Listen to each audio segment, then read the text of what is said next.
Municipal మంత్రిగా పంచాయతీరాజ్ మంత్రిగా పనిచేసి ఉన్నాను. 10 ఏళ్ళు దాదాపుగా 9.5 ఏళ్ళు పనిచేసి ఉన్నాను కాబట్టి పూర్తి అనుభవంతో పూర్తి అవగాహనతో ఇవాళ నేను మాట్లాడుతూ ఉన్నాను. ఏం జరుగుతుంది అంటే జనరల్గా మీకు ఒకసారి పారిశ్రామికీకరణ, భూ కేటాయింపు, వీటి అంశాల్లో ఇట్లాంటి అంశాల్లో మీరు మీతో పాటు ప్రజలకి అవగాహన ఉండాలి కాబట్టి కల్పించాలి కాబట్టి ముందుగా 2 విషయాలు చెప్తాను. ప్రభుత్వము అందరికీ ప్రభుత్వ రంగంలో ఉపాధి అవకాశాలు కల్పించలేదు కాబట్టి, ఉద్యోగాలు ఇవ్వలేదు కాబట్టి మన పిల్లలందరికీ, ఎందుకంటే ఎవ్రీ ఇయర్ ఇంజనీర్లు అవుతారు, ఎవ్రీ ఇయర్ కొత్త గ్రాడ్యుయేట్లు వస్తారు, ఎవ్రీ ఇయర్ పిల్లలు పాస్ అవుతూనే ఉంటారు. కాబట్టి సహజంగా ప్రైవేటీకరణకు, ప్రైవేట్ రంగంలో పెట్టుబడులకు అన్ని ప్రభుత్వాలు కూడా పెద్దపీట వేస్తాయి, ఆహ్వానిస్తాయి. ఆహ్వానించినప్పుడు ఏం చేస్తాము? ఒక ప్రైవేట్ పరిశ్రమ వచ్చినప్పుడు వారికి రాయితీ మీద భూ కేటాయింపులు చేస్తాం. మార్కెట్లో ఉదాహరణకి ఇప్పుడు మనకు ఎగ్జాంపుల్ చెప్తున్నాను. హైదరాబాద్ నుంచి ఒక 20-25 కిలోమీటర్ల దూరంలో అక్కడ మార్కెట్ విలువ భూమిది ఎకరానికి 20 కోట్లు ఉన్నప్పటికీ మనం ఏం చేస్తామంటే కేవలం 2 కోట్లకో 1.5 కోట్లకో రిజిస్ట్రేషన్ వాల్యూ ఎంత ఉంటే అంతకో ఆ పద్ధతుల్లో మార్కెట్ వాల్యూ ఎంత ఉన్నప్పటికీ చాలా రాయితీలు ఇచ్చి మనం జనరల్గా భూ కేటాయింపులు చేస్తాం. అసలు ప్రభుత్వాలు ఎందుకు భూమి కేటాయింపులు చేస్తాయి? ప్రైవేట్ రంగంలో ఉండే పారిశ్రామికవేత్తలకి ఉపాధి కల్పన కోసం, ఉద్యోగాలు ఇస్తారు పిల్లలకి, మన పిల్లలకి మన రాష్ట్రంలో అనే ఉద్దేశం ఒకటైతే, రెండవది కంపెనీ పెట్టినప్పుడు సహజంగానే కంపెనీ ట్యాక్సులు కడుతుంది, రాష్ట్ర ఆదాయం పెరుగుతుంది, ఎకనామిక్ యాక్టివిటీ వస్తుంది. ఈ ఉద్దేశంతో మనం రాయితీలు ఇచ్చి భూ కేటాయింపులు చేస్తాం. ఇది ఈ ప్రభుత్వం ఆ ప్రభుత్వం అని కాదు, స్వాతంత్రం వచ్చిన నాటి నుంచి భారతదేశంలో ప్రతి ప్రభుత్వం, కాంగ్రెస్ ఉన్నా, తర్వాత టీడీపీ ఉన్నా, మొన్నటిదాకా బీఆర్ఎస్ ఉన్నా, ఎవరున్నా పారిశ్రామికవేత్తలకు, ప్రైవేట్ పెట్టుబడులకు స్వాగతం పలకడం అనేది ఒక ఆనవాయితీగా వస్తూ ఉన్నది. అయితే 10 ఏళ్ళు మేము ప్రభుత్వంలో ఉన్నప్పుడు మా దగ్గరికి చాలామంది వచ్చారు. అందులో కొంతమంది బ్రోకర్లు ఉన్నారు, కొంతమంది పారిశ్రామికవేత్తలు ఉంటారు. వాళ్ళు వచ్చి ఏం చెప్తారంటే, సార్ హైదరాబాద్లో మాకు విలువైన భూములు ఉన్నాయి, నాకు నాచారంలో ఒక 10 ఎకరాల భూమి ఉంది, గతంలో ప్రభుత్వమే కేటాయించింది, నేను అక్కడ పరిశ్రమ కూడా ఒక 10 ఏళ్ళు నడిపిన, కానీ ఇప్పుడు పరిశ్రమ మూతపడిపోయింది, ఇప్పుడు ఆ 10 ఎకరాలు నేను ఏమైనా చేద్దామంటే నాకు మరి అది పారిశ్రామిక జోన్లో ఉంది, అక్కడ నేను అపార్ట్మెంట్లు కట్టుకుంటా, నాకు పర్మిషన్ ఇయ్యి అని చెప్పి కొంతమంది బ్రోకర్లు వచ్చారు. వచ్చి నేను చాలా నిర్ద్వందంగా చెప్పిన, అది ప్రజల సొమ్ము, ప్రభుత్వం ఇచ్చిన భూమి అంటే అది ప్రజల సొమ్ము, నీకు అడ్డికి పావు షేర్ ఇచ్చిండ్రు, చాలా తక్కువ రేటుకు త్రోవే ప్రైస్కి నీకు ఇచ్చిండ్రు, ఇస్తే నువ్వు దాంట్లో పరిశ్రమ నడపాలా, ఉపాధి కల్పించాలా, కల్పించినావు కాబట్టి, కొంత నడిపినావు కాబట్టి నీకు సేల్ డీడ్ కూడా ఇచ్చేసింది గవర్నమెంట్. కానీ ఇవాళ నువ్వు అపార్ట్మెంట్లు కట్టుకొని మొత్తం డబ్బులు నువ్వే మింగుతా అంటే అది చాలా తప్పు. ఎందుకంటే అక్కడ ప్రైవేట్ రంగంలో ప్రైవేట్గా కొనుక్కుంటే అక్కడ 50 కోట్లు ఉంటుంది ఎకరం నాచారంలో. మరి నువ్వేమో ఎప్పుడో 20 ఏళ్ళ కింద తీసుకొని ఇప్పుడు దాన్ని ప్రైవేట్గా మొత్తం నేను మొత్తం గుటకాయ స్వాహా చేస్తా, నాకు మద్దతు ఇవ్వంటే నేను ఇవ్వలేను బాబు అని చెప్పిన. సరే మాకు డబ్బులు ఆఫర్ చేసినారు, చాలా చేసినారు, అట్లా కాదు సార్ మీకు ఇంత ఇస్తాం అంత ఇస్తాం, nothing doing, we will not do this, we will not entertain this అని చెప్పి మేము ఆ రోజు ఎక్కడా కూడా ఇట్లాంటి కన్వర్షన్లకు మేము తావు ఇవ్వలేదు. కానీ ఇవాళ ఎంత పెద్ద భూ కుంభకోణం అంటే ఇవాళ రేవంత్ రెడ్డి ప్రభుత్వం తెరలేపింది సామాన్యమైన భూ కుంభకోణం కాదు. 1 కాదు 2 కాదు, హైదరాబాద్లో చాలా చాలా పెద్ద ఎత్తున మన దగ్గర పారిశ్రామిక వాడలు ఉన్నాయి. ఉదాహరణకి హైదరాబాద్ నడిబొడ్డున అజామాబాద్ ఇండస్ట్రియల్ ఏరియా ఉంటుంది, పక్కనే బాలానగర్, కుకట్పల్లి, జీడిమెట్ల, నాచారం, మల్లాపూర్, ఇంకా చాలా ఉన్నాయి చుట్టూ పారిశ్రామిక వాడలు హైదరాబాద్లో ఓఆర్ఆర్ లోపల బోలెడు ఉన్నాయి. ఎక్కడ కూడా ఇవాళ మార్కెట్లో మీరు చూసినట్టయితే అక్కడ ఎకరం 40-50 కోట్లకు తక్కువ ఎక్కడ ఉండదు, గజాల లెక్కనే ఉంది, ఎకరం లెక్క కూడా లేదు. గజాల చొప్పున 2 లక్షలు, 1-1.5 గజానికి ఈ స్థాయిలోనే ఉంటుంది. ఇవాళ అట్లాంటి భూముల్లో రేవంత్ రెడ్డి ప్రభుత్వం తెరలేపిన కుంభకోణం ఎంత పెద్దది అంటే దాదాపు 9,200 పైచిలకు ఎకరాలు, దాదాపు 9,300 ఎకరాల భూమి హైదరాబాద్లో. అంటే మీరు సగటున 40 కోట్లు వేసుకున్న ఎకరానికి దగ్గర 4 లక్షల కోట్లు, దగ్గర అంటే 3.5 లక్షల కోట్ల నుంచి 4 లక్షల కోట్ల మధ్యన మార్కెట్ వాల్యూ ప్రకారం. లేదు 50 కోట్లు వేసుకున్నారనుకో సగటున, దగ్గర 5 లక్షల కోట్ల విలువ చేసే ఆస్తిని అందులో మరి ఇవాళ ఆయన అనుయాయులకు, ఆయన వందిమాగదులకు, ఆయన బామ్మర్దులకు, ఆయన తమ్ముళ్లకు, ఆయన చుట్టూ ఉండే బ్రోకర్లకు ఇవాళ ఒప్పందాలు కుదిరించి ఒక అతిపెద్ద భూకుంభకోణానికి రేవంత్ రెడ్డి ప్రభుత్వం మొన్న జరిగిన కేబినెట్ సమావేశంలో తెరలేపింది. ఇది నేనేదో ఊరికే ఆషామాషిగా ఆరోపణలు చేయట్లేదు. ఎక్కడెక్కడ విలువైన భూములు ఉన్నాయో ఇవాళ హైదరాబాద్ చుట్టూ అక్కడ రేవంత్ రెడ్డి ముఠా వాలిపోయింది. మొన్న కొండా సురేఖ గారి ఉదంతమే దానికి ఒక క్లాసిక్ ఎగ్జాంపుల్. కొండా సురేఖ గారి కుమార్తె ఆ రోజు కొన్ని ఆరోపణలు చేసింది నిర్దిష్టంగా. మిగతా ఆరోపణలు పక్కన పెడితే ఒక స్పష్టమైన ఆరోపణ ఆ రోజు చేసింది అమ్మాయి. మంచిరేవులలో ఒక భూమి ఉంది, ఆ భూమిలో రేవంత్ రెడ్డి గారి బ్రదర్ కన్నుబడ్డది. అందుకే ముఖ్యమంత్రి గారు జపాన్లో ఉంటే కూడా మేము అక్కడ ఆ భూమి కాడికి పోయేందుకు ఎండోమెంట్స్ రోడ్డు పర్మిషన్ ఇస్తే, ఎండోమెంట్స్ వాళ్ళు ఉన్న భూమిలోకి వెళ్ళి రోడ్డు పర్మిషన్ ఇస్తే ముఖ్యమంత్రి గారు జపాన్లో ఉండి కూడా ఆ ఫైల్ తెప్పించుకొని ఆపేసిండు. అంటే ఒక రియల్ ఎస్టేటు దందా చేసేవాడు ముఖ్యమంత్రి అయితే ఏమవుతుంది అంటే ఒక ఇది అవుతుంది. ఇలా ఆయన ఆలోచన అంతా కూడా భూముల చుట్టూ, భూమి చుట్టే పరిభ్రమిస్తూ ఉన్నది. ఇవాళ జరుగుతున్నది ఏంటి అంటే పక్కన బుద్వేల్లో మూసీ ప్రాజెక్టు పేరు మీద అక్కడ కుంభకోణం, అట్లాగే మెట్రోలో భూమి మీద కన్నేసే మెట్రో CFOని బెదిరించి ఎల్ఎన్టీని మెట్రోలోకి వెళ్ళి ఎలగొట్టిండు. ఒకటి రెండు కాదు నేను చెప్పేది, ఉదంతాలు మీరు చూడండి, ఒక ప్యాటర్న్ చూడండి. సెంట్రల్ యూనివర్సిటీ భూముల మీద కన్నేసి అక్కడ విద్యార్థుల మీద అక్కడ అసలు మొత్తం బుల్డోజర్లతో అర్ధరాత్రి పోయి మొత్తం 400 ఎకరాల మీద కన్నేసి అక్కడ అరాచకం చేసిండు. అప్పుడు సుప్రీంకోర్టు ఆపింది. అట్లాగే ఈరోజు సేమ్ థింగ్ 9292 ఎకరాల పారిశ్రామిక భూముల మీద కన్నేసి రేవంత్ రెడ్డి గారు ఆయన ప్రభుత్వం ఇవాళ Hyderabad industrial lands transformation policy అనే పేరిట భూములను కొల్లగొట్టే కుంభకోణానికి తెరలేపిండు. ఇక్కడ సింపుల్గా నేను చెప్పే లెక్క మళ్ళొకసారి అర్థం చేసుకోండి. ఈ 9292 ఎకరాలు మొత్తం కూడా ప్రభుత్వ భూమి.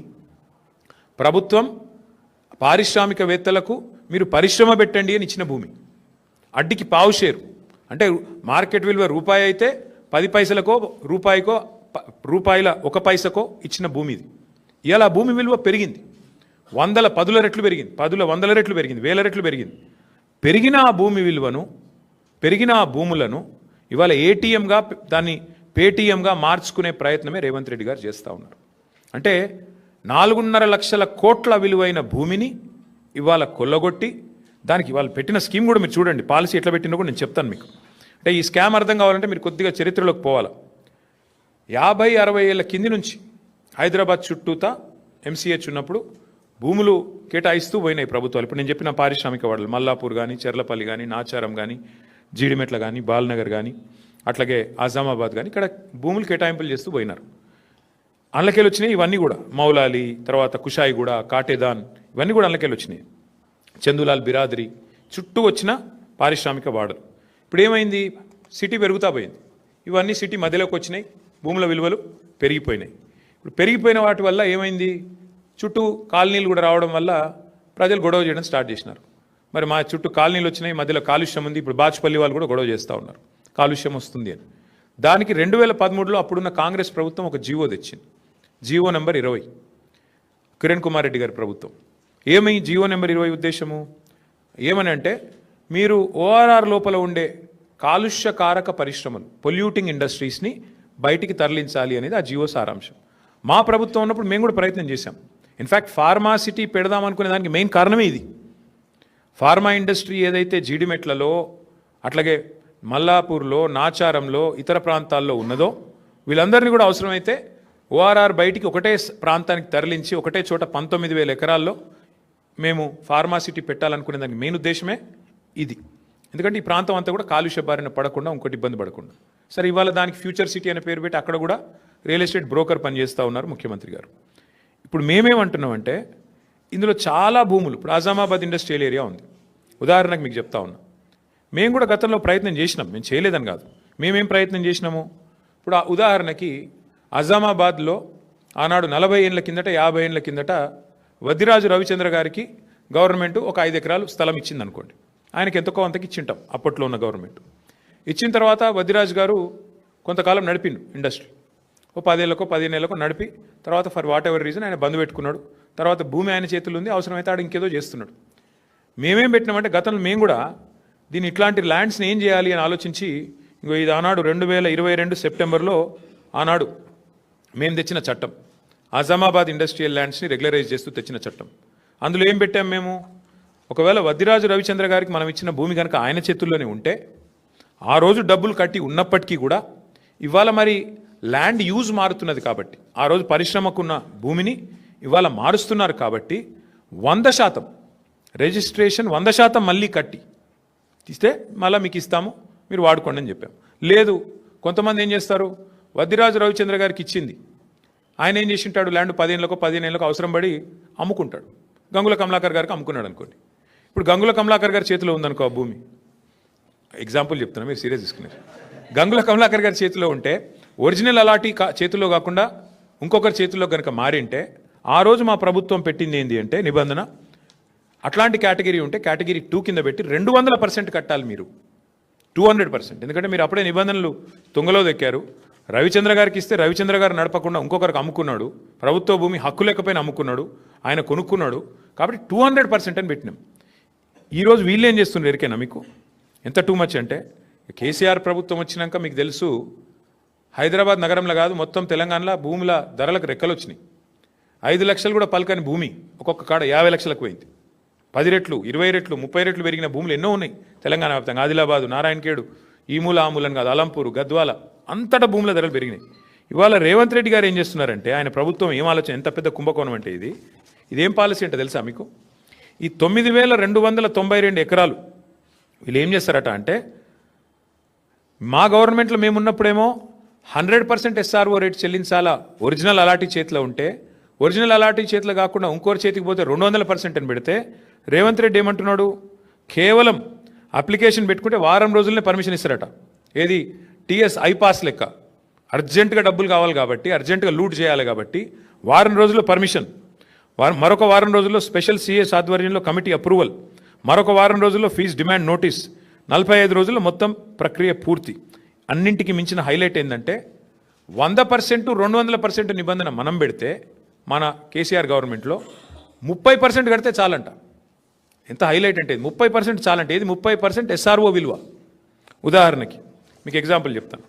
అజామాబాద్లో ప్రస్తుతం SRO విలువ, SRO వాల్యుయేషన్ 32,000 రూపాయలు ఉంది, కానీ అక్కడ మార్కెట్లో 150,000 ఉంటుంది. యాజ్ ఇట్ ఈస్ 5 రెట్ల తేడా ఉంటుంది. బాలానగర్లో 45,000 ఉంది, కానీ బయట మార్కెట్లో 2 లక్షలు ఉంటుంది. జీడిమెట్లలో 32,000, 12,000 నుంచి 32,000 ఉంది, మార్కెట్ వాల్యూ దగ్గర దగ్గర 1,00,000 ఉంది. నాచారంలో 2,300 రూపాయల నుంచి 37,000 దాకా ఉంది, మార్కెట్ వాల్యూ 1,00,000 ఉంది గజం నేను చెప్పేది. చెర్లపల్లిలో 10,000 ఉంది గజం SRO ప్రకారం, మార్కెట్ వాల్యూ కనీసం 75,000-80,000 ఉంటుంది. మల్లాపూర్లో కేవలం 8,400 ఉంది SRO వాల్యుయేషన్, మార్కెట్ వాల్యూ కనీసం 70,000-75,000 ఉంటుంది. ఇప్పుడు వాళ్ళు చెప్పే, రేవంత్ రెడ్డి చెప్పే లెక్క ఏంటంటే, చెర్లపల్లిలో నీకు ఇండస్ట్రీ ఉందనుకో, మార్కెట్ వాల్యూ అక్కడ 1,00,000 ఉన్నప్పటికీ SRO వాల్యూ 10,000 ఉంటే రేవంత్ రెడ్డి గారు ఏమంటున్నారు, మీరు అందులో 3,000 కడితే చాలంట, మీకు ఇచ్చేస్తాం 45 రోజుల్లో. ఇంకా హైలైట్ చెప్తాను మీకు. ఉదాహరణకి అంటే కేసీఆర్ ప్రభుత్వంలో అజామాబాద్లో మీకు ఈ ల్యాండ్ మీకు ఉంటే, మీరు దాన్ని రెగ్యులరైజ్ చేసుకోవాలంటే మీరు 32,000 అక్కడ మార్కెట్ SRO వాల్యూ ఉంటే, మీరు చేతులు కింద మారింటే 64,000 కట్టాలని మనం పెట్టినాం. ఇప్పుడు రేవంత్ రెడ్డి గారు ఏమంటున్నారు తెలుసా, 32,000 వాల్యూ ఉంటే SROది కేవలం 10-11,000 కడితే చాలు, మీకు ఇచ్చేస్తాం, మీరు తీసేసుకోండి. అంటే దీని వెనక ఉన్న కుంభకోణంలో ఇక్కడ మెయిన్ పాయింట్ ఏంటంటే, ఇవాళ ఒక ముఠా తిరుగుతుంది హైదరాబాద్లో. ఆ ముఠా సభ్యులు ఎవరెవరే అంటే, ఏవీ రెడ్డి, కొండల్ రెడ్డి, తిరుపతి రెడ్డి, కృష్ణారెడ్డి, వీళ్ళెవరో కాదు, అంతా ముఖ్యమంత్రి గారి బిజినెస్ పార్ట్నర్లు, ఆయన కుటుంబ సభ్యులు. మొత్తం అగ్రిమెంట్లు చేసి పెట్టుకున్నారు. ఇవన్నీ మొత్తం ఈ భూములన్నిటికీ అగ్రిమెంట్లు, వెనకాల MOUలు, ఒప్పందాలు అన్నీ కుదుర్చుకున్న తర్వాతనే మళ్ళీ దీని మీద RR ట్యాక్స్ ఉంటుంది. ప్రతి దగ్గర ప్రభుత్వానికి వచ్చేది 30%, మళ్ళీ తర్వాత 60%, 70% రేవంత్ రెడ్డి గారికి, కాంగ్రెస్కు ట్యాక్స్ కట్టాలి, కప్పం కట్టవలసిందే. ఈ లెవెల్లో అంటే ఒక 4-5 లక్షల కోట్ల భూములకు వీళ్ళు పెట్టిన టెండర్ ఇది. నేను అడిగేది ఒక్కటే, మీరు ఆలోచించండి దయచేసి. మొన్న మీరు జూబ్లీహిల్స్ ఎలక్షన్ చూసినారు, అక్కడ ముస్లిం సోదరులకి శ్మశాన వాటికకి ఇద్దామంటే 2 ఎకరాల జాగలేదు, 2 ఎకరాలు జాగలేదు జూబ్లీహిల్స్లో. హైదరాబాద్లో ఒక ఇందిరం ఇల్లు ఇయ్యలే 2 ఏళ్లలో. ఒక పేదవాడికి హైదరాబాద్ ఇల్లు కడదామంటే ఇవాళ 1 ఎకరం జాగలేదు ప్రభుత్వం దగ్గర. హైదరాబాద్ కాంక్రీట్ జంగల్గా మారిపోతున్నది. ఒక పార్క్ కడదామంటే జాగలేదు. నేను ఇవాళ రేవంత్ రెడ్డిని అడుగుతున్నా, 9,292 ఎకరాల విలువైన భూమి నువ్వెందుకు ప్రైవేట్ వాళ్ళకి దారాదత్తం చేస్తున్నావు? ఇది ప్రభుత్వ భూమి కదా. ప్రభుత్వ భూమిని మీరు పారిశ్రామికీకరణ కోసం, పారిశ్రామిక అవసరాల కోసం ప్రైవేట్ వ్యక్తులకు రాయితీ మీద ఇచ్చిన భూమి ఎందుకు వాళ్ళ కండిషన్ పెడతలేవు? నీకు నిజంగా డబ్బులు కావాలంటే ఓపెన్ మార్కెట్లో ఆక్షన్ పెట్టు. ఓపెన్ మార్కెట్లో ఆక్షన్ పెట్టి వాళ్ళని కూడా పాల్గొనమను. వెనక్కి తీసుకో, క్యాన్సిల్ చేయి. నీకు పరిశ్రమ కోసం కేటాయించినా నువ్వు పరిశ్రమ నడుపుతలేవు కాబట్టి is is null and white, cancel చేయి. ఓపెన్ భూమిలో ఆక్షన్ పెట్టు. అది పెడతలేడు. రెండోది, హైదరాబాద్లో నీకు ఇల్లు కట్టేందుకు జాగలేదు, పార్కుకు జాగలేదు, ఒక్క ఇందిరం మిల్లు ఇయ్యలేదు నువ్వు. హైదరాబాద్లో శ్మశానాలకు కూడా దిక్కులేదు జాగా. మరి 9,292 ఎకరాల్లో ఒక 7,000 ఎకరాలు ప్రభుత్వం వెనకకి తీసుకొని ఇండ్లు కట్టి, పార్కులు కట్టి, బ్రహ్మాండంగా శ్మశాన వాటికలకు జాగలి ఇవ్వడం వద్దంటుండా? ప్రజల అవసరాలకు హాస్పిటల్ కడదామంటే జాగలేదు. ఇలా హాస్పిటల్ కట్టాలంటే మనం కొనుక్కోవాలి జాగా. ప్రభుత్వం ఏదైనా కొత్తది ఏదైనా చేయాలంటే కొనుక్కోవాలి. నువ్వేం చేస్తున్నావు? ప్రభుత్వ భూమి, పరిశ్రమల అవసరాల కోసం ఇచ్చిన భూమి ఇలా పెద్దలకు, పెద్ద పెద్ద గద్దలకు, డబ్బులున్న వాళ్లకు, 1,000 కోట్లు ఉన్న వాళ్లకు ఇలా ధారాదత్తం చేసి మొత్తం వాళ్ళకి సంతర్పణ చేసి ఎవరి లాభం కోసం చేస్తున్నావు? ఎవరి కోసం చేస్తున్నావు ఇంత పెద్ద లూటు? ఇది 5 లక్షల కోట్ల కుంభకోణం. 1 కాదు, 2 కాదు, 5 లక్షల కోట్ల విలువ చేసే ఆస్తిని కాజేయడానికి చేస్తున్న పన్నాగం. నేను మాత్రం స్పష్టంగా చెప్తా ఉన్నా, ఈ విషయంలో మేము వదిలిపెట్టాం. న్యాయ పోరాటము చేస్తాము.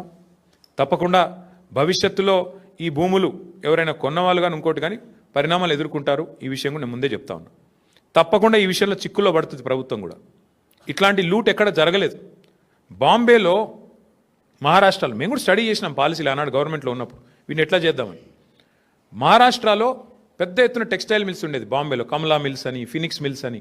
అక్కడ ఏం చేసినారు తెలుసా? ఇట్లాగే సేమ్ థింగ్ ఊరు మధ్యలోకి వచ్చేసింది మిల్లు. ఏం చేసినారు? వాళ్ళకు ఒక ఆఫర్ ఇచ్చారు, మీరు 50% ల్యాండ్ తిరిగి ఇచ్చేయండి గవర్నమెంట్కి, 50% వాడుకోండి అని చెప్పినారు. మరి నువ్వేం చేస్తున్నావు? 9,292 ఎకరాలు నీ అత్త సొమ్ము అన్నట్టు, నీ అబ్బ సొత్తు అన్నట్టు ఇలా సంతర్పణ చేస్తున్నావు. ఎవరి సొత్తు? ఎందుకు అడుగుతలేవు? వెనకకు సగం ఇచ్చేయమని అడుగు, డిమాండ్ పెట్టు. 50% land should be given back. కట్టు, అందులో ఇందిరం ఇల్లు కట్టు, హాస్పిటల్ కట్టు, పేదవాళ్లకు మరి బ్రహ్మాండంగా ఇల్లు కట్టి మేము వద్దంటున్నామా? శ్మశాన వాటికలకి పార్కులు కట్టు. ఇది ఏది వద్దంట. హైదరాబాద్లో ఇంచు జాగా దొరకది. చూస్తున్నాం, హైడ్రా తెల్లారు లేస్తే రాచకం. ఏది పేదవాళ్ళ మీద 40 గజాలు 30 గజాలు పోయి కులగొడతా ఉంటారు. మరి 9,292 ఎకరాలు నీ అబ్బ సొత్తా, ఏ సొత్తా? ఎట్లిస్తావు నువ్వు ప్రభుత్వ సొత్తును? ఇష్టం వచ్చినట్టు ఎవడికి పడితే వాడికి. ఈ విషయంలో వదిలిపెట్టం, ఊరుకోము. ఇది పెద్ద లూటు. ఇంతకు మించిన దోపిడీ బహుశా భారతదేశంలో ఎక్కడ జరగలేదు. ప్రభుత్వం డైరెక్ట్గా క్యాబినెట్లో పెట్టి ఇవాళ దోచుకునే ప్రయత్నం చేస్తూ ఉంది. మేమేమో 15 రోజుల్లో అనుమతులు పరిశ్రమలకు అందించినాం. నువ్వేం చేస్తున్నావు?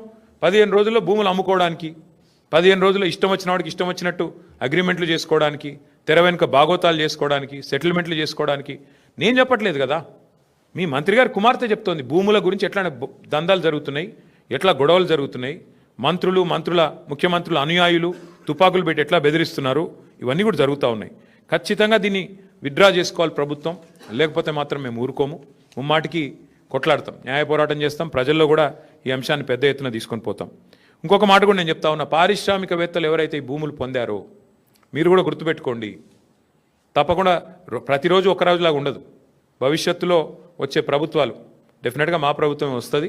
తప్పకుండా మీరు ఇప్పుడు ఈ విషయంలో అనవసరంగా రేవంత్ రెడ్డి కుట్రలో పడితే, ట్రాప్లో పడితే మీరు కూడా ఇబ్బందులు పాలవుతారు, ముందే చెప్తా ఉన్నాం. ఎందుకంటే ఇవాళ ఆయన సెటిల్మెంట్ల కోసం, ఆయన పైసల కోసం ఆయన దిక్కుమాలిన దందాలు చేస్తుండొచ్చు.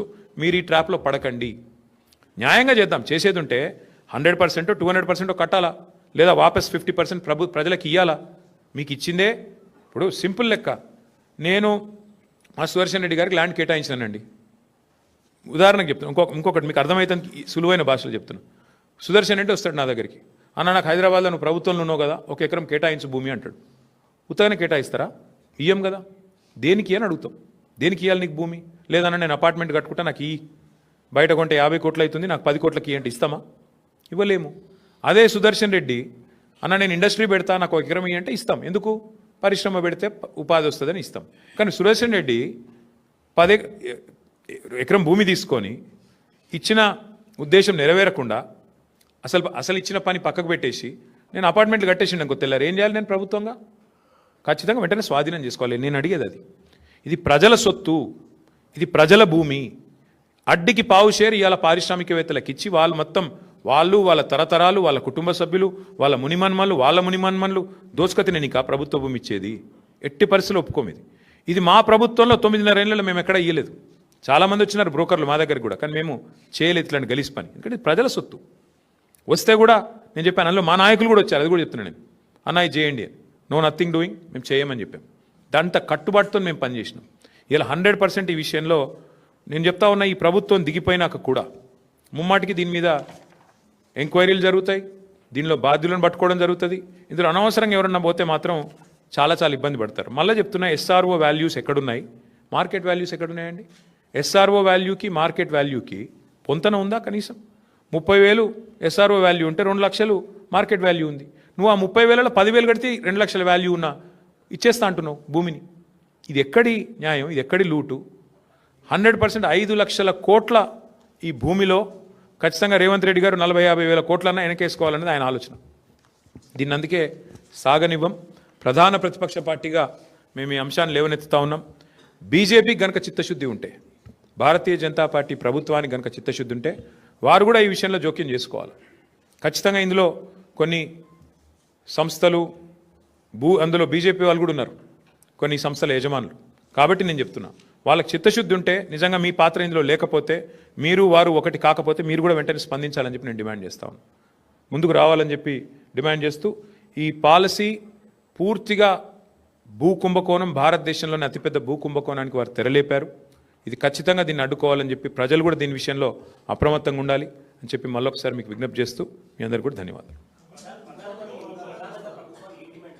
ప్రభుత్వాన్ని మేము చెప్పేది ఏమంటే, మీరిగిన ల్యాండ్స్ ఫస్ట్ పాయింట్, మీరు ఇది పేదల భూములు, ప్రజల భూములు అయితే 50% వెనక్కి తీసుకోండి, లేదా 100% వెనక్కి తీసుకోండి. అదొక ఆప్షన్ నెంబర్ 1. ఎందుకంటే భూములు ఇచ్చేది పారిశ్రామికీకరణ కోసం. ఆ ఉద్దేశం ఒకవేళ నెరవేరకపోతే ప్రభుత్వం తిరిగి స్వాధీనం చేసుకోవచ్చు. నెంబర్ 1. ఆ భూముల్లో, స్వాధీనం చేసుకున్న భూముల్లో ఇండ్లు కట్టండి, స్వాధీనం చేసుకున్న భూముల్లో పార్కులు కట్టండి, ప్రజలకు ఉపయోగపడే అవసరం ఉండే పనులు చేయండి, ప్రజా ఉపయోగకరమైన పనులు చేయండి. నెంబర్ 1. లేదా ఆదాయమే మీ ప్రాధాన్యత అయితే మీరు తప్పకుండా మార్కెట్లో ఆక్షన్ చేయండి, స్వాధీనం చేసుకోండి. నేను ఇంకొక చిన్న మాట అడుగుతాను, మీరు ఒకసారి ఇది అర్థం చేసుకుంటే మీకు తెలుస్తుంది. ఇప్పుడు మీకు భూమి ఉంది బ్రదర్, ఈ ఇండస్ట్రియల్ ఎస్టేట్లో మీరేమంటున్నారు ప్రభుత్వంతో? మార్కెట్లో 2 లక్షల గజం ఉన్నా నాకు మీరు రేవంత్ రెడ్డి గారు, నేను మీకు ఏదో ఇస్తాను కాబట్టి నాకు 30,000కో 25,000కో ఇచ్చేయమని మీరు అడుగుతున్నారు. నేను అంటాను, మరి అదే పైసలకు ప్రభుత్వం తీసుకోవచ్చు కదా, అదే 25,000కు నువ్వు నాకు ఇస్తావా? నువ్వు నాకు కడతానంటున్న 25,000 పర్ గజం ప్రభుత్వం తీసుకుంటా అంటే నువ్వు ఇస్తావా? ఇవ్వవు కదా. మరి అట్లాంటప్పుడు ప్రభుత్వానికి, ప్రజలకి ఇది దోపిడీ కాకపోతే ఏంది ఇది? అందుకే నేను అనేది రెండో పాయింట్ ఏంటంటే, మరి నిజంగానే ప్రభుత్వమే స్వాధీనం చేసుకుని అవసరమైతే బహిరంగ మార్కెట్లో ఆక్షన్ పెట్టండి. రెండోది. లేదు మూడోది, బాంబే తరహాలో 50% వెనుకకు తీసుకోండి, 50% వాళ్ళకి ఇవ్వండి. ఇచ్చి దానిలో కూడా 100% కట్టాలి రిజిస్ట్రేషన్ ఛార్జ్. ఈ 30%, 20% ఈ గీసి బేరాలాడు అలా దాని వెనకాల తెర వెనుక ఏదో జరుగుతున్నట్టుగానే అర్థం చేసుకోవాల్సి వస్తుంది. ఇంకోటి, ఇది మా ప్రభుత్వం తెచ్చిన చట్టం ఇది. ఇంకో this is a bill that was brought by Telangana Legislative Assembly on 2022లో తెచ్చాం ఈ బిల్లు. అజామాబాద్ ఇండస్ట్రియల్ ఏరియాకి సంబంధించిన బిల్ ఇది. ఇందులో స్పష్టంగా బిల్లో ఉంది, ఇది చట్టం ఆల్రెడీ ఉంది. సో ఈ చట్టాన్ని తుంగలో దొక్కుతున్నాడు ఇప్పుడు రేవంత్ రెడ్డి. ఈ చట్టాన్ని రద్దు చేయకుండా, ఈ చట్టాన్ని మళ్ళీ అసెంబ్లీలో చర్చకు పెట్టకుండా కేవలం క్యాబినెట్లో పెట్టి కొట్టేస్తా అంటే కుదరదు. చట్టం ఉంది ఆల్రెడీ, దీని మీద మేము కోర్టుకు పోవచ్చు, ఎవరైనా పోవచ్చు, మేమే కాదు. ఇది ప్రజల సొమ్ము, మా సొమ్ము కాదు, రేవంత్ రెడ్డి సొమ్ము కాదు. ప్రజల సొమ్మును ఈ రకంగా దోపిడీ చేస్తే ఖచ్చితంగా కొట్లాడాల్సి వస్తుంది.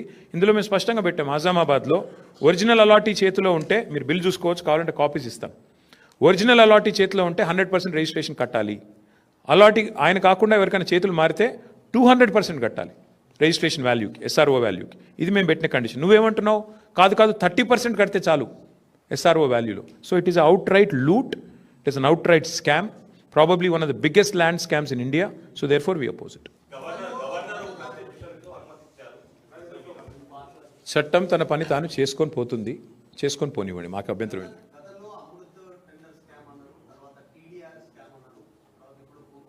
ఇదేది ఇది ఎట్లా ఉందంటే ఇవాళ జాయింట్ వెంచర్ గవర్నమెంట్ నడుస్తుంది తెలంగాణలో. కాంగ్రెస్ బీజేపీ కలిసి ప్రభుత్వాన్ని నడుపుతున్నాయి. మేము అమృత్ స్కామ్లో ముఖ్యమంత్రి గారి బావమరిదికి కేంద్ర ప్రభుత్వం వర్క్ ఇచ్చింది. ఆయనకు అర్హత లేకపోయినా, ఫైనాన్షియల్ కేపబిలిటీ లేకపోయినా ఇవాళ 2 crore టర్నోవర్ ఉన్న కంపెనీకి 1137 crore టెండర్ ఇచ్చారు. మరి కేంద్ర ప్రభుత్వం, రాష్ట్ర ప్రభుత్వం, కాంగ్రెస్ బీజేపీ ఎంత లోతుగా సంబంధం ఉందో దాన్ని బట్టే చెప్పొచ్చు. వెంటనే ఒక బీజేపీ ఎంపీకి ఇక్కడ ముఖ్యమంత్రి గారు 1350 కోట్ల వరకు ఇక్కడ స్టేట్ గవర్నమెంట్ ఇచ్చింది. అంటే ఎంత లోతైన జాయింట్ వెంచర్ అయితే దాన్ని బట్టి చెప్పొచ్చు. సో అమృత్ అట్లా. టీడీఆర్ మీరు చూస్తున్నారు, టీడీఆర్ కూడా మొత్తం ఇవాళ ఎక్కడ పోతారు, వాళ్ళు ఎక్కడ పోతారు, మేము ఎక్కడ పోతాం. మళ్ళీ గవర్నమెంట్లోకి వస్తాం, అన్నీ తెరుస్తాం, అన్ని బుక్కులు తెరవాల్సి వస్తుంది. ఎవరెవరి చేతిలో ఉన్నాయంటే ఇందాక నేను చెప్పిన బ్రోకర్ల పేర్లు చెప్పాను కదా 10 మంది, ఆ దండుపాలెం బ్యాచ్ చేతిలోనే టీడీఆర్లు అన్నీ కొనుక్కున్నారు. ఇవాళ వాళ్ళే చేస్తున్నారు ఇదంతా. డెఫినెట్గా ఇది కూడా బహుశా భారతదేశంలో ఎవరు చేయనంత పెద్ద కుంభకోణం ఇది. 9,292 acres of industrial lands being converted for literally free of cost almost చేసి దీని వెనకాల అగ్రిమెంట్లు, దీని వెనకాల కుంభకోణాలు, దీని వెనకాల ముఖ్యమంత్రి గారి ఫ్యామిలీ మెంబర్స్, వాళ్ళ చుట్టూ ఉండే బ్రోకర్లు, వాళ్ళు చేస్తున్న వ్యవహారం ఇది. వి విల్ డెఫినెట్లీ నాక్ on the doors of court of law. ప్రజల్ని చైతన్యవంతం చేయాలి ముందు. కోర్ట్స్ అవన్నీ ఎట్లా ఉంటాయి కానీ ప్రజల్ని చైతన్యవంతం చేయాలి. ఇంత పెద్ద లూటు హైదరాబాద్లో మరి 9,290 అంటే 10,000 ఎకరాలు దాదాపు. 10,000 ఎకరాలు హైదరాబాద్లో నీకు ఇల్లు కడతందుకు జాగలేదు, పార్కుకు జాగలేదు, శ్మశానానికి బొంద పెడదామంటే జాగలేదు. కానీ 10,000 ఎకరాలు ఇష్టం వచ్చినట్టు ఎవరిని పడితే వాడిని అమ్ముకుంటా అంటే మరి ప్రజలు ఆలోచించాలి. సరే మేము పార్టీలుగా మేము చెప్పేది చెప్తాం, ప్రజలు కూడా ఆలోచించుకోవాలి కదా, ఇది కరెక్టా, మరి కరెక్ట్ కాదనుకుంటే మీరు కూడా చెప్పాలా. డెఫినెట్గా ప్రభుత్వాన్ని, ప్రభుత్వంలో ఉండే పెద్దల్ని, ఎమ్మెల్యేలని నిలదీయాలా, అడగాల. సో ఆలోచిస్తాం మేము కూడా పార్టీగా కూర్చుని ఎట్లా పోవాలి, ముందు కార్యాచరణ ఎట్లా రూపొందించాలి ఆలోచించుకుంటాం. సారీ సి బ్రదర్, నేనేమంటానంటే నేను ఇప్పటికీ 100 సార్లు చెప్పాను ఆ ఇష్యూ. మళ్ళీ నేను చెప్పను. ఇక చెప్తే కూడా బాగుండదు. మళ్ళీ మీరు నాకు తెలుసు మీరు ఏం చేస్తారో. చాలామంది ఇక్కడ ఉండే మీడియా సంస్థలు ఎట్లయిపోయినాయి అంటే ముఖ్యమంత్రి గారిని పాపం అందరు అన్నట్లు కొందరు రక్షణ కవచంలా కాపాడుతున్నారు కొందరు. వాళ్ళకు అనవసరంగా ఇప్పుడు నేను దీని మీద ఎక్కువ మాట్లాడితే అది రాస్తారు, దీన్ని రాయరు, నాకు తెలుసు. అందుకే నేనేమంటానంటే చట్టం తన పని తాను చేసుకపోతుంది. నేను ఇదివరకే చెప్పాను ఏ తప్పు చేయలేదని. ఏ తప్పు చేయలేదు.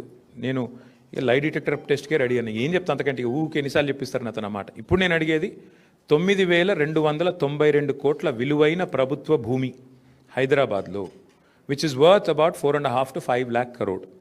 దీని ముఖ్యమంత్రి గారు ప్రభుత్వం ఏ బేసిస్లో అడ్డికి పావు షేర్ అమ్ముతున్నది, ప్రజలకు ఇవ్వకుండా ప్రజల సొమ్మును ప్రైవేట్ వాళ్ళకు కట్టుబెట్టే ప్రయత్నం ఎందుకు చేస్తున్నది, దానికి ప్రధానంగా ప్రభుత్వం సమాధానం చెప్పాలి.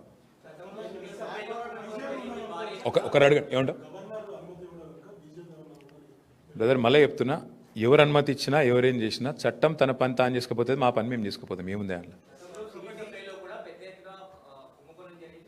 ఎట్లా పోయినాం కదా తమ్ముడు. ఒక మాట, మా సుదర్శన్ రెడ్డి ఇక్కడనే ఉన్నాడు, సివిల్ సప్లైస్ కార్పొరేషన్ చైర్మన్గా పనిచేసిండు. మా సివిల్ సప్లైస్ మినిస్టర్గా పనిచేసిన గంగుల కమలాకర్ గారు ఉన్నారు, మా రాజ్యసభ సభ్యులు రవిచంద్ర గారు ఉన్నారు. ముగ్గురు పోయినరు. ఏది కూడా మేము స్టార్ట్ చేసి వదిలిపెట్టేటోళ్ళం కాదు. మేము పోయినాం, ఈడీ దాకా పోయి ఇచ్చొచ్చినాం. కానీ ఏముంది, అలా ఈడ కలిసిపోయి ఉన్నారు, మంచిగా జాయింట్ వెంచర్ గవర్నమెంట్ నడుస్తుంది. అరే పొంగులేటి శ్రీనివాసరెడ్డి గారి ఇంటి మీద రైడ్ అయితే ఈడీ 2 రోజులు రైడ్ అవుతుందా? ఈ రోజు వరకు మీరు అడగారు, ఆయన చెప్పాడు, ఈడీ కూడా చెప్పాడు. ఈ దేశం అట్లా నడుస్తుంది, ఏం చేస్తాం. మంచి జాయింట్ వెంచర్, బ్రహ్మాండమైన అక్రమ సంబంధం. బహుశా భారతదేశంలో ఎక్కడ ఉండేది ఇంత దరిద్రమైన రిలేషన్షిప్. అట్లాంటిది నడుస్తుంది రాష్ట్రంలో. మీడియా రాయదు, మీడియా అడగదు. అడుగుడంతా మమ్మల్ని అడుగుతారు, ప్రతిపక్షంలో ఉన్న వాళ్ళను. అధికార పక్షంలో ఉన్న మంత్రిని అడగరు, ఈడీఓని అడగరు. అడుగురు మీరు కూడా ఒకసారి మంత్రి గారిని గట్టిగా ధైర్యం చేసి. ఏం చేస్తాడు ఆయన? కొరుకుతాడా? కొడతాడా? బాంబులు వేస్తా అని బెదిరిస్తారు, అంతే కదా. సరే ఏదో అవన్నీ ఓకే, అవన్నీ వదిలేదు పని. సరే ఇక అవన్నీ మళ్ళీ మాట్లాడుకుందాం, తొందర ఏం లేదు. అసలు ఇష్యూని మీరు సైడ్ ట్రాక్ చేయడానికి కొంతమంది చాలా సమర్థవంతంగా